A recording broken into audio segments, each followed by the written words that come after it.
Hello people, and welcome back to the channel. If this is your first time on the channel, a special welcome to you. I ask that you check out the rest of my videos. If you like what you see, give them a thumbs up, leave a comment, but more than anything, I'm asking that you subscribe to the channel. So today I'm going to be talking about 3 issues that's going on in Jamaica at the moment.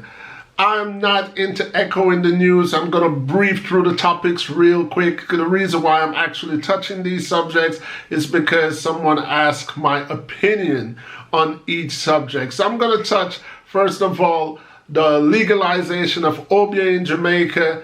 Then I'm going to touch an incident that went down with a cop versus a retired cop and some pepper spraying.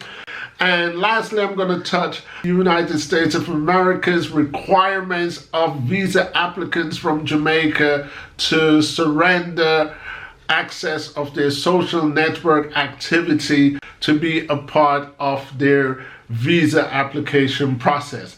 So first things first, legalizing Obeah in Jamaica. I must admit that I did not know that there was actually an Obeah clause in the Jamaica Constitution. However, after listening to Minister of Justice Delroy Chuck, who was arguing a repeal of the Obeah law, I became aware that Obeah was actually under legal status in Jamaica. That was news to me. However, someone such as myself who have studied law should know first and foremost, the number one rule when it comes to law, doesn't matter which law it is ignorance to the law is no excuse. Pretty much that means it doesn't matter if you knew that it was law or if you didn't know that it was law. If you uphold it, it actually works in your favor, and if you break it, it actually works out of your favor.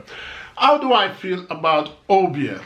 Interestingly, if you'd asked me this question, say 25 years ago, my answer would just be no, I'm against Obeah. But 25 years later, I'm older, more mature, more experienced, more knowledgeable, a wiser human being. If the Jamaican government decides to legalize Obeah, as a Jamaican citizen and any other citizen around the world, we have to first respect the fact that it's a legal action. Because if law ordains it, then the law is the law and we have to abide by the law.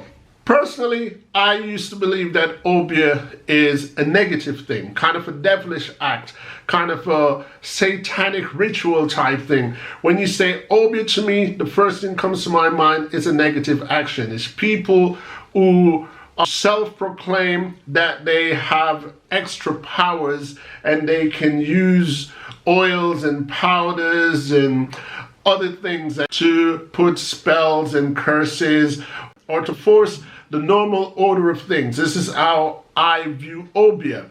On a general scale today, how I view Obeah, it's pretty much like how I view any other religion, whether that should be Islamic religion, Christian religion, Catholic religion. Every religion around the world have its own ritual practice of what they do. Some are into sacrifices, some are into blood, some are into candles, some are into praying, and some are into fasting, and so on and so forth.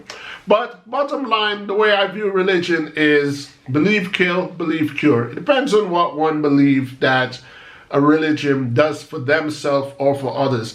If you believe in a religion, that's your thing. If you believe that a religion can help you, then that's your thing. If you believe that religion can harm you, that's also your thing. It's kind of a freedom of spiritual expression.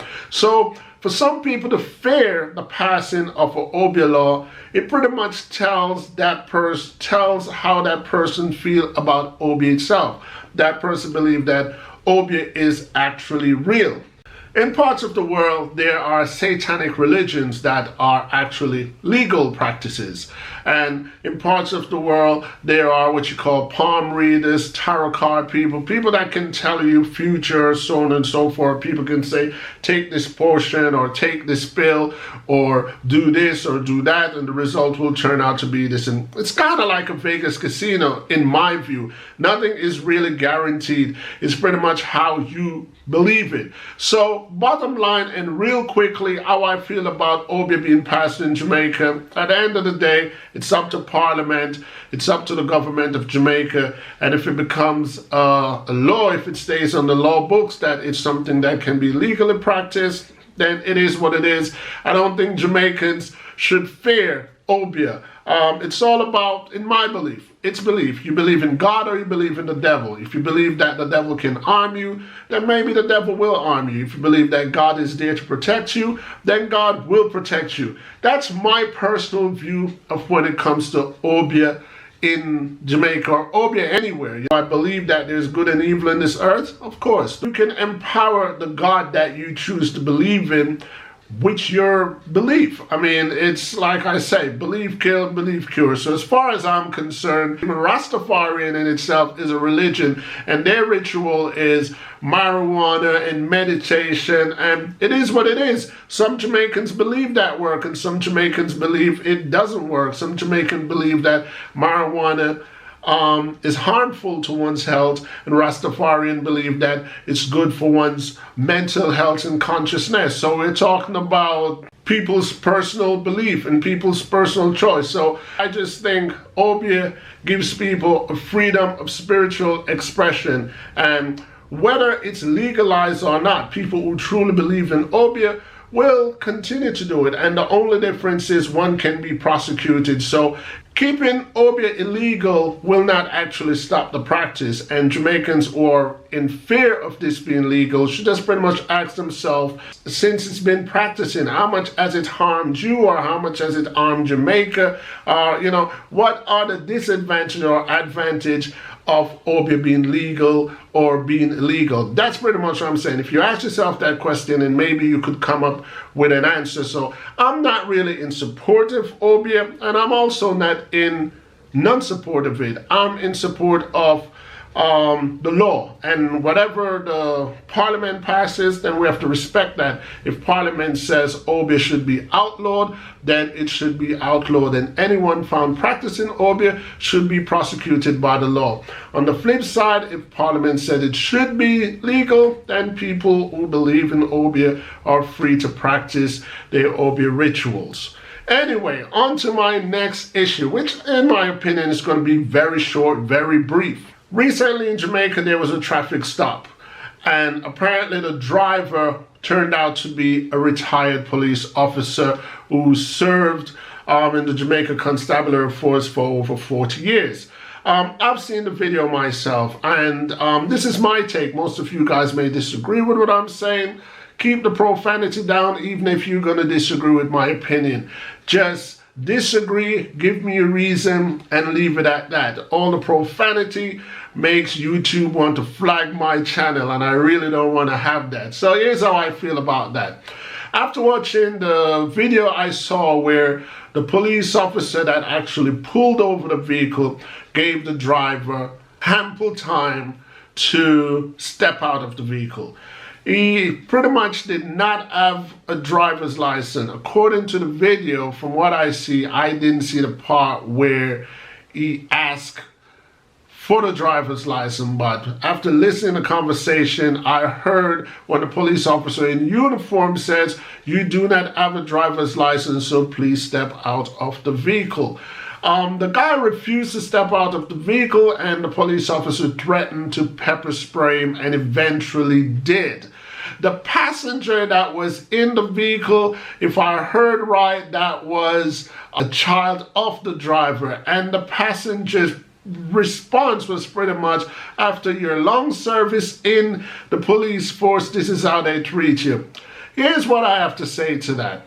It does not matter who you are. If you were Andrew Olness and you get pulled over by the police officer, the first thing you do is abide the instruction of the police officer. If the police officer asks you for your driver's license and you do not have your driver's license, as a former law enforcement officer, you should know that you are already in the wrong.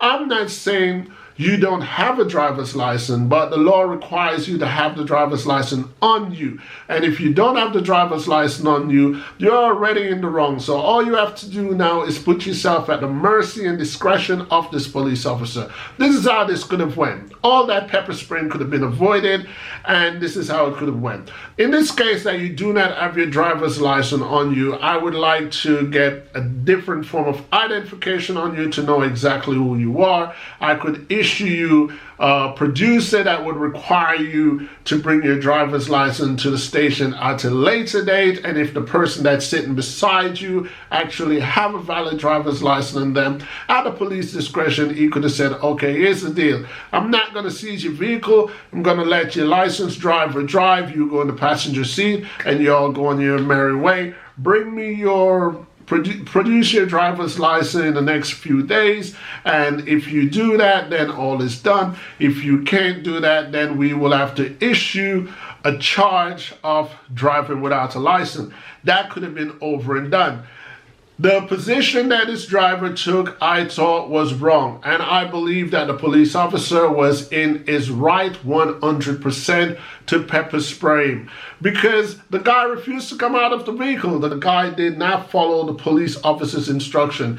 And for law enforcement officers out there and for regular Jamaican citizens, I plead to you guys, when you get stopped by a police officer, to be in the right, just follow the instruction of the police officer. You have a freedom to film what's going on. You have a freedom to record what's going on, but just follow what the police officer says. Even if you know the police officer is doing his job wrong, still follow the instruction of the police officer. Then after that ordeal is over, you make your way to the police station, you present your argument, you present your evidence, and this is your case. And that's how you actually challenge the action of a police officer. You don't challenge their action right there on the spot. Just do what they're saying. You know what I mean? They are a representation of Jamaica's law.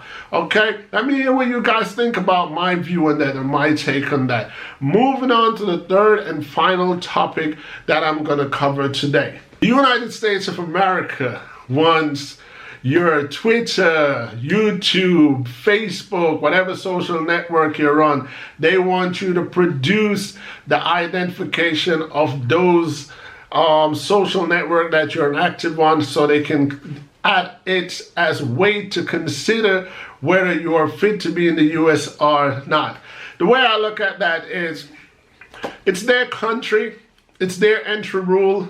They can decide to ask for whatever they want. Do I think someone's social network profile actually replicates their personality? No, not really. Most of us know average people on social network are actually fake. You know, some people's life looks beautiful in social network, but in reality, their life isn't so. I could be an advocate for anti-America, so I understand that they just want to screen to see you're on a campaign against the United States and what it represents. Are you an enemy of the state? So I think that's pretty much what they want to detect. Do I think they are gonna, I mean, they do whatever they want to do, but do I think their personal opinion as to your take on President Trump should have an effect on the reason why you don't get a visa? They can use it against you. They probably won't say it is, but that would be a breach of one's freedom of speech or freedom of expression. But my final take on that is the United States of America, it's their country, you know, just like Jamaica is our country.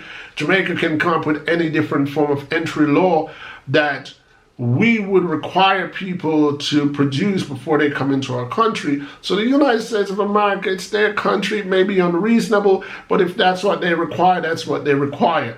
People online and people in real life are most times different. But at the same time, it also could shape Jamaicans to be careful of what they put online or what they publish. At the same time, it's kind of restricting one to be free, in my opinion. So I don't know. I'm on the fence where that is concerned.